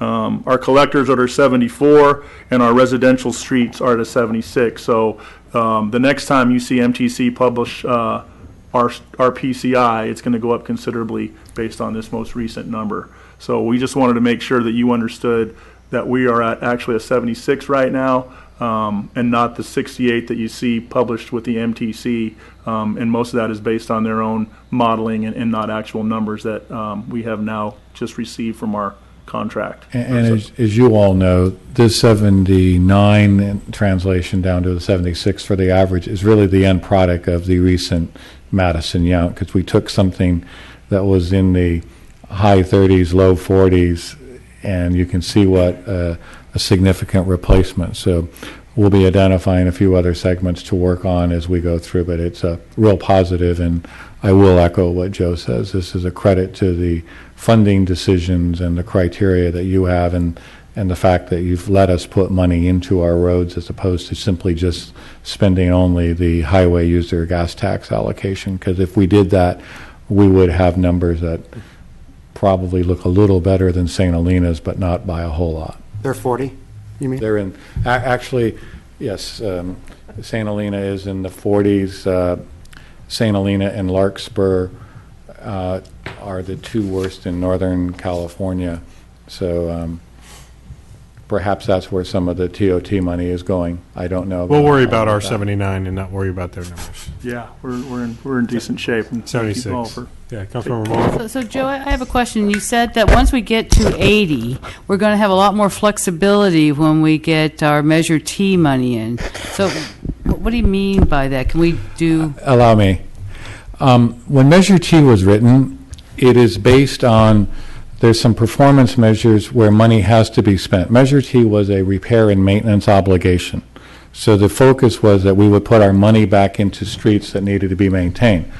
Once you get to an 80, you're at a level where you have more discretion in terms of potential projects for improvement. And that's all we're trying to say is, and we're very close to that. So 80 is a benchmark for a very good street network system. I think there was also an incentive to make sure that the communities didn't just stop doing all road work and wait But for it's just Measure going to T. give us, as an entity, more flexibility in terms of projects. For example, we could put more money into streetlight replacement, for example. That's part of the street system, but not necessarily pavement. So it gives us a wider range as we go through our periodic reporting. Now, I'll mind you, it's not a one-time thing. The reporting that we need to do on Measure T is also a cyclical thing. So we're going to be looking back at those benchmarks, but we are awfully excited about being very, very near on the cusp because it just gives you a lot more flexibility as the council when you go to implement the CIP. Great. Two good informational reports this evening. We always like that. I'm not sure if we have any council member meeting reports. I know my regular ones haven't been held. Councilmember Hall? Yeah, they always give me the extra meetings and the ones when you guys don't have them. So I attended, so we're on to the Napa Valley Youth Gang Violence Commission. I attended this on Wednesday, November the 5th, the day after the election. So it was a interesting meeting since I was there and some of my other counterparts didn't show up. That said, I was glad to be there. It's always an interesting compendium of people that attend. The county sheriff was there, Gary Lieberstein, many others that are there in regular attendance. What we talk about in this meeting is basically programs that are within or throughout Napa County and where there's opportunity for connectedness between the different communities and outreach to our youth, principally with regards to, I'd say it's largely gang focused, which we don't have a gang problem in the county of Napa, and part of the reason that we don't have a gang problem, we shall be glad about, is because we have these programs and services in place. And so the services that were talked about that night were the youth diversion program, which is something that's run out of the city of Napa by Tony McIntosh. Really interesting. You know, there's a lot of these resources that are available, and I would encourage anyone, if you have any questions or challenges with regards to youth or bullying, even in schools, to begin to reach out and participate. The one thing I will say with this particular commission is that the meetings are attended by about as many people as we have in the audience tonight. So it's a commission of about 35 people, and we basically talk to an empty auditorium. So we have had that meeting here in Yountville, and I will continue to encourage them to do that, because I believe this is basically the heart of Napa Valley, and it would be a good opportunity for us to, again, showcase our facilities and our community's steadfastness and participation.